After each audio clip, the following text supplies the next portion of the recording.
I just made the deposit, Lucas said, dropping his phone onto the table.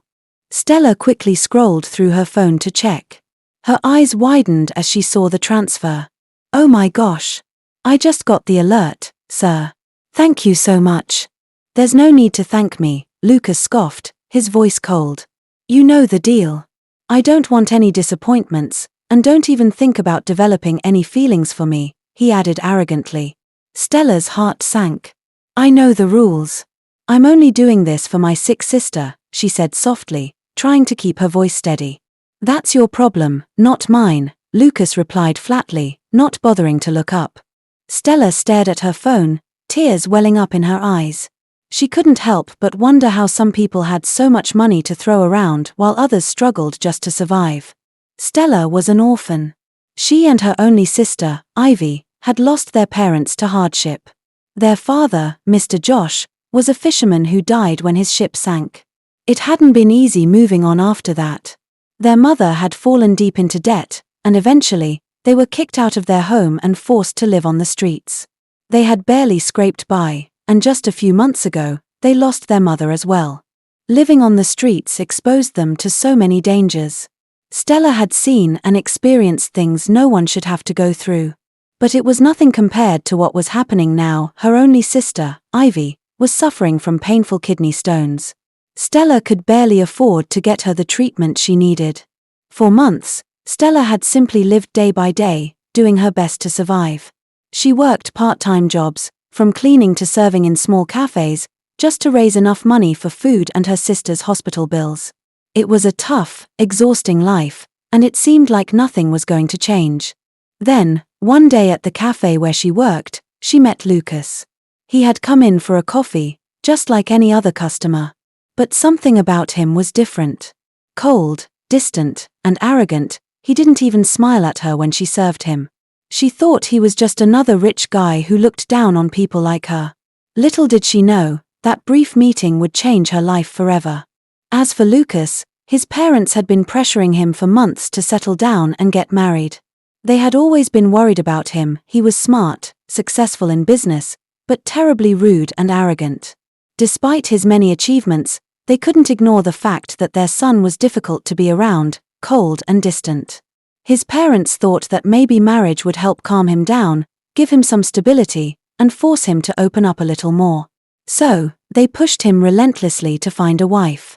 Lucas's parents, Mr. and Mrs. Mark, refused to hand over the family business to him. They felt that if he couldn't even handle a relationship, he wouldn't be able to handle the responsibilities of running their company. They believed his arrogance and cold attitude would make it impossible for him to manage a large business, let alone a wife. So, when Lucas saw Stella in the cafe that day, he immediately saw an opportunity. She was nothing like the women he was used to, polished, confident, and in control. She was different, vulnerable, and struggling, which, in his mind, made her the perfect choice for his contract marriage. Stella was far from his type. She didn't have the elegance or sophistication of the women he usually surrounded himself with. But he could see that she was going through a lot, and for some reason, that only made the idea of this arrangement more appealing.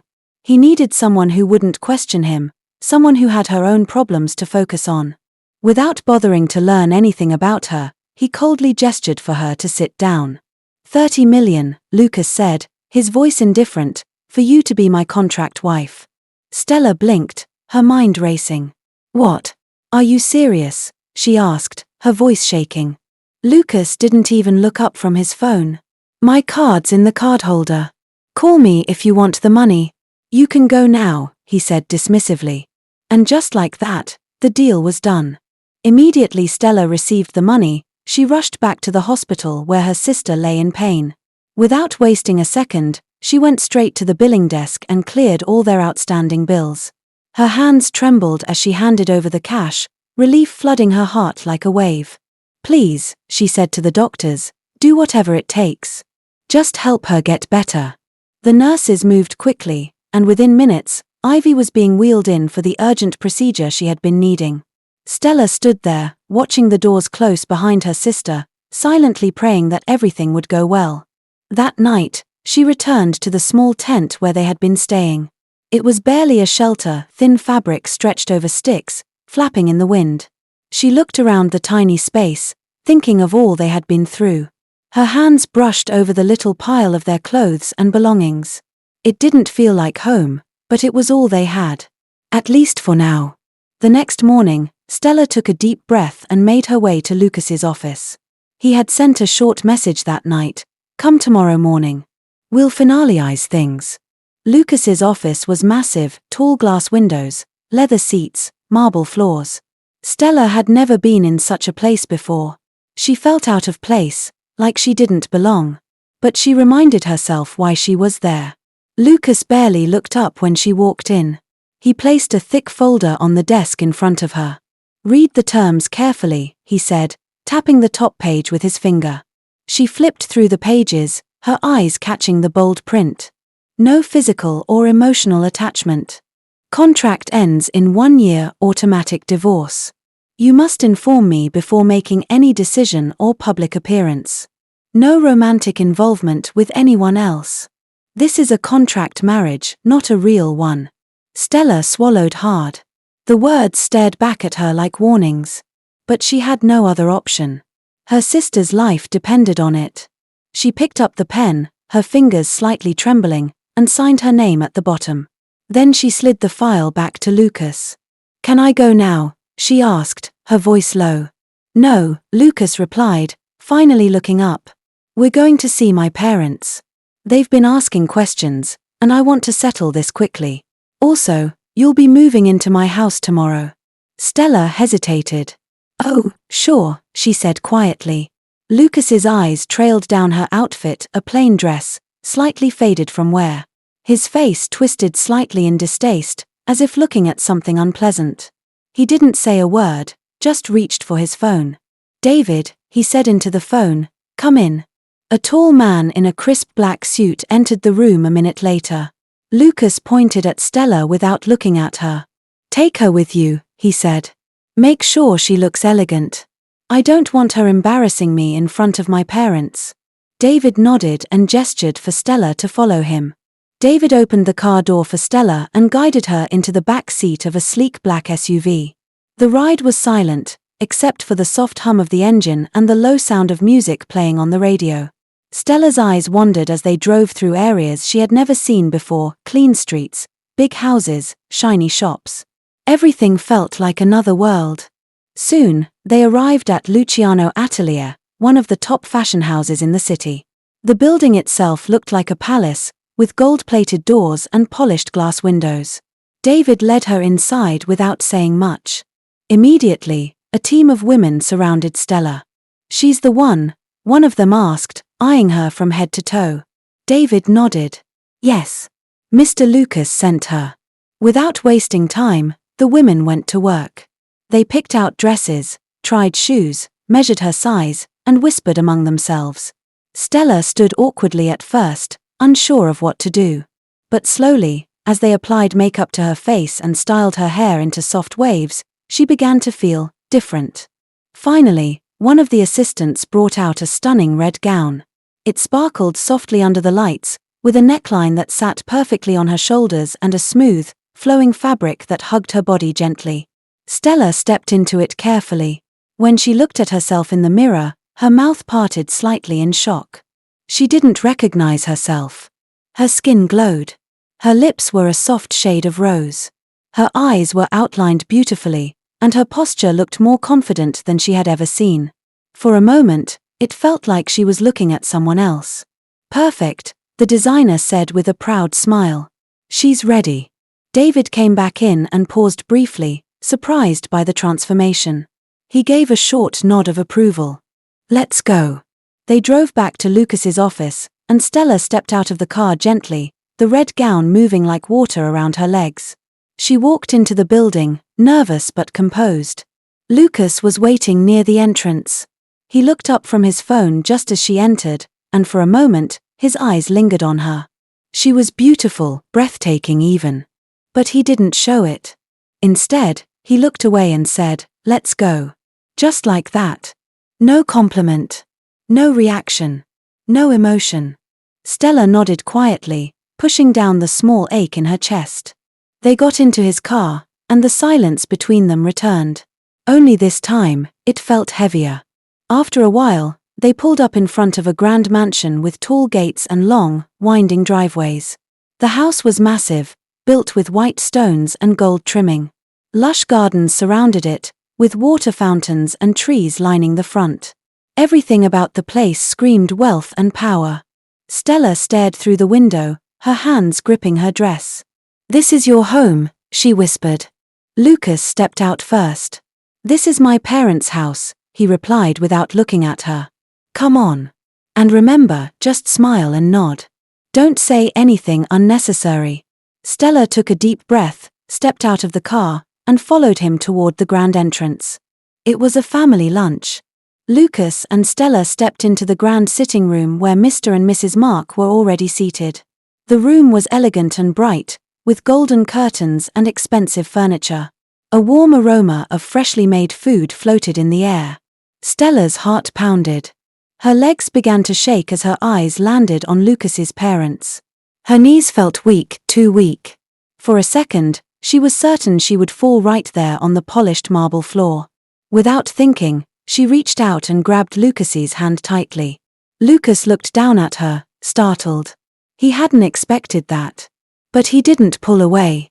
From across the room, Mr. and Mrs. Mark noticed the gesture. Mrs. Mark's face lit up with joy, and Mr. Mark leaned back with a pleased smile.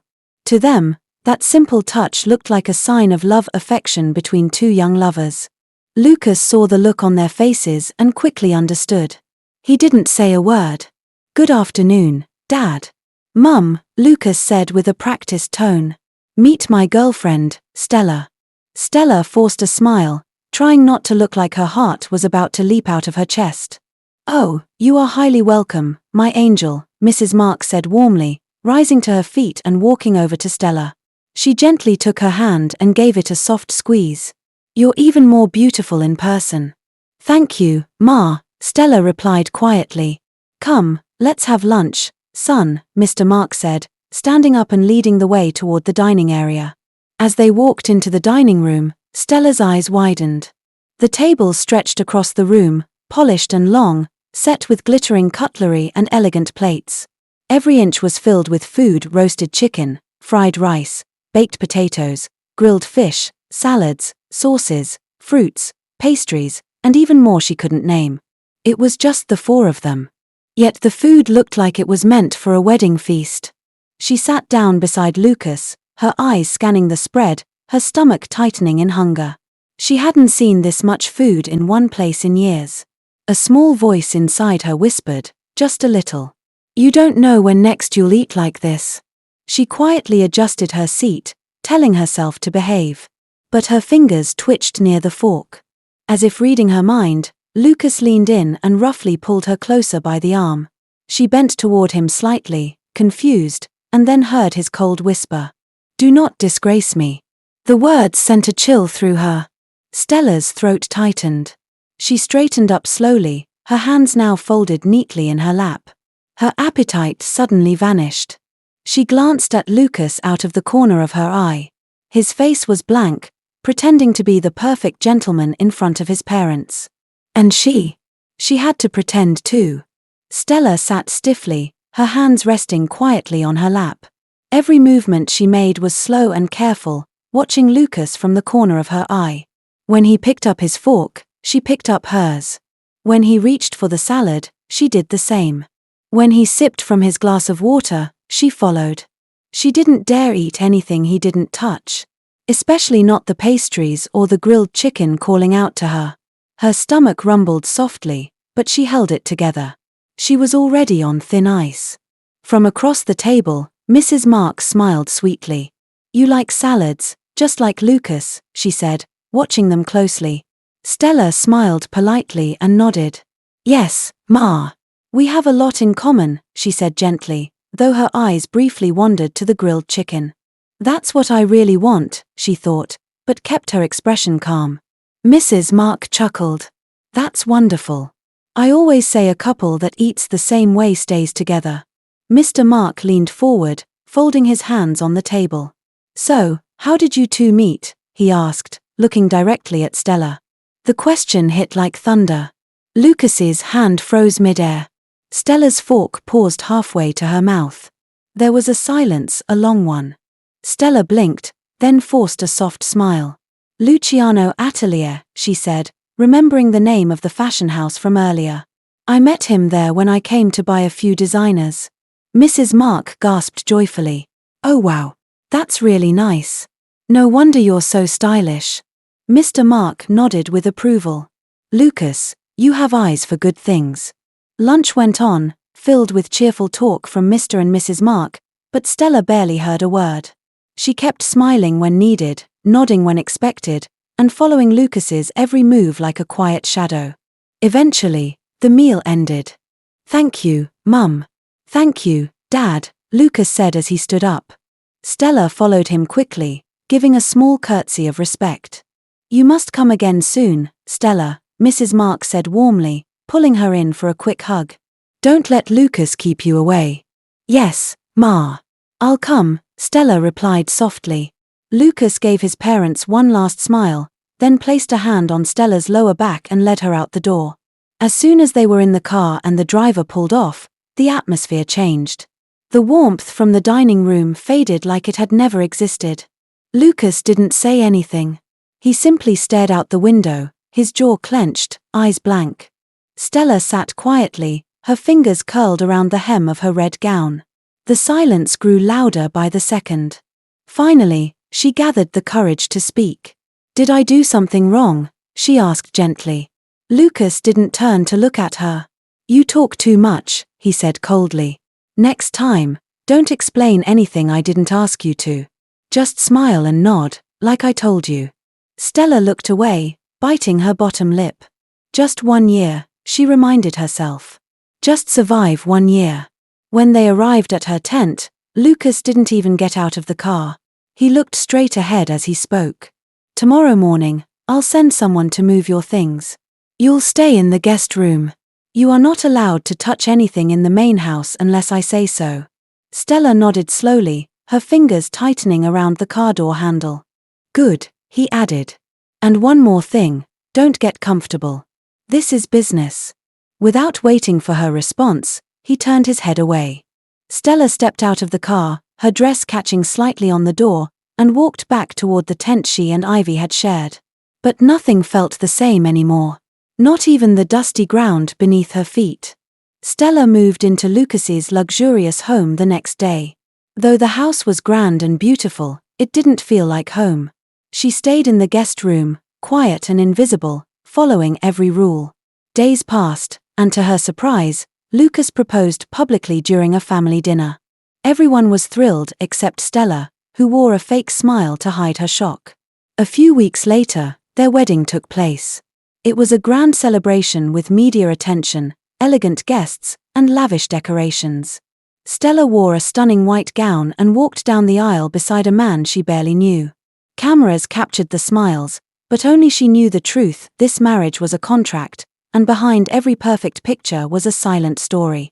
On their wedding night, after all the guests had left and the lights in the mansion had dimmed, something unimaginable happened. Stella was still in her wedding gown, sitting quietly in the guest room, reflecting on the day, when she heard the sound of heels clicking down the hallway. Curious, she stepped out, only to freeze in place. Lucas stood near the master bedroom door, with another woman. The woman was tall, bold, and dressed in a revealing outfit. Without a word, Lucas opened the door for her and walked in behind her, shutting it without even glancing Stella's way. Stella stood there, stunned, her heart sinking like a stone. She had signed up for a contract marriage, not love, not affection. She knew the rules. But this. On the wedding night. She returned to her room, shutting the door gently behind her, tears welling in her eyes. She reminded herself, this is not real. This is just business. Still, something deep within her cracked. She didn't expect love, but she didn't expect to be humiliated either. At that moment, Stella realized being married on paper didn't make her feel any less alone. In fact, it made her feel even smaller. The next morning, Stella woke up early, determined to step out and take care of something important. Ivy would soon be discharged from the hospital, and Stella knew she needed to find a proper place for her sister to stay. Maybe a small apartment, just something safe and clean. She planned to meet with an agent and start the process. She dressed quietly and made her way to the gate, but as she tried to exit, the gatekeeper blocked her path. "I'm sorry, Ma, I can't let you out." Mr. Lucas didn't approve this. Before she could argue, Lucas appeared, walking briskly toward her. His face was unreadable but tense. "Where do you think you're going?" he asked. "Out," Stella replied coldly, refusing to explain herself. Lucas's voice rose sharply.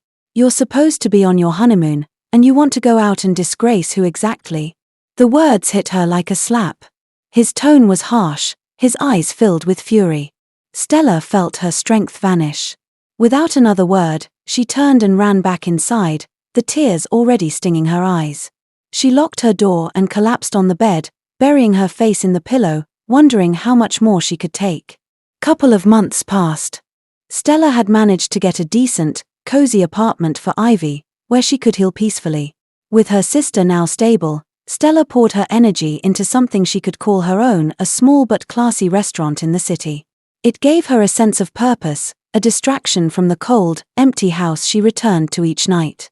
Lucas, now in full control of his family's company, had proven himself capable. His parents were proud and had finally handed the reins over to him. He knew about Stella's restaurant not because she told him, but because he had men secretly keeping tabs on her. He received regular updates, photos, videos, and reports. One evening, as he casually scrolled through the latest batch of pictures, something made him stop. A young man. He appeared in nearly every report, always at the restaurant, sometimes helping out, sometimes just sitting, but always there. Then came the image that made Lucas's blood boil. Stella, smiling at him. Smiling. His jaw clenched. The contract said no romantic involvement with anyone else, he growled. The next time the man visited the restaurant, Lucas drove down in a rage. He stormed in, grabbed the young man by the collar, and threatened him in front of shocked staff and customers. "Stay away from her," he barked. Stella was furious. That moment was the final straw. Lucas had paraded countless women through the house without a care, and she had kept to herself, respecting the contract. But now he dared to control her outside life. "No more," she whispered, her heart hardened. She was done being quiet. That night, Stella walked into the house with fire in her eyes. She didn't stop at the stairs, didn't pause at her door. Instead, she marched straight to Lucas's room, her fists clenched, her heart pounding with fury. Lucas was just stepping out of the bathroom, a towel loosely wrapped around his waist, steam trailing behind him. His hair was damp, and he was still wiping water from his face when the door burst open. He looked up, startled. Stella stormed in, her steps heavy with purpose. Before Lucas could speak, before he could even ask what was going on, she was already in front of him. Smack. A sharp, ringing slap landed hard across his face. The sound echoed through the room. Lucas staggered slightly, stunned. His hand instinctively flew to his cheek. His mouth parted in shock, but no words came out. And then, his towel dropped. Right there, in the middle of the room, everything he had was exposed. They both froze. Stella's eyes met his, not in shame, not in shock, but with the same burning anger she'd walked in with. Neither of them moved for several long seconds. The air between them was heavy, tense. Then, without saying a word, Stella turned around, opened the door, and walked out. Lucas stood there, completely still, heart racing, and suddenly unsure of who was really in control anymore. The slap changed everything. Lucas stood frozen long after Stella left the room, hand still on his cheek, the sting lingering far deeper than the skin. No one had ever dared lay a hand on him, let alone to correct him. He was Lucas Mark, the one who always got his way, who people feared or admired, but never challenged. But Stella. She didn't fear him. She didn't worship him either. That slap wasn't just anger, it was strength, and Lucas couldn't stop thinking about it. From that night, something in him shifted. He began to notice her more, the way she carried herself with quiet dignity, how she managed her restaurant, and how she cared for her sister without asking for help. She had fire, resilience, something real. Slowly, Lucas found himself drawn to her. He started eating at the restaurant without telling her, sometimes sitting at a corner table just to watch her from afar. At home, he stayed back more often, asking about her day, leaving his door slightly open as a silent invitation. He didn't know what he was feeling, but for the first time, he didn't want to control her, he wanted to understand her. And that, for Lucas, was entirely new. Lucas tried to fight it, the unexpected feelings growing in his heart. The contract was nearing its end, and divorce was supposed to be the next step. But he found himself drawn to Stella, jealous whenever another man showed interest in her. Stella, too, was confused by his sudden kindness. She noticed how he lingered around her more, how his gaze softened. Still, the image of Lucas standing bare that night haunted her mind. No matter how hard she tried, she couldn't erase it. And sometimes, when she was alone, she wondered, could a man like him truly be hers?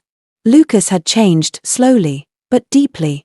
He no longer brought women to the house. His time, his energy, his focus all shifted toward Stella. He even surprised her one evening by cooking dinner himself, carefully arranging the plates like he'd seen in magazines. Stella had stared at the food, then at him, confused. This wasn't the Lucas she married. He now waited to eat with her, asked about her day, and even gave ideas on improving her restaurant. He started sending his driver to take Ivy for medical checkups, and sometimes, to pick Stella up when she worked late. His parents noticed the difference too. Lucas had become more relaxed, more present. He smiled more often, laughed with the staff, and for the first time, didn't act like the world owed him everything. But behind his growing warmth, confusion lingered. This wasn't part of the plan. He didn't expect to feel anything for Stella. And yet, he couldn't stop thinking about her. Was it the slap? He wondered.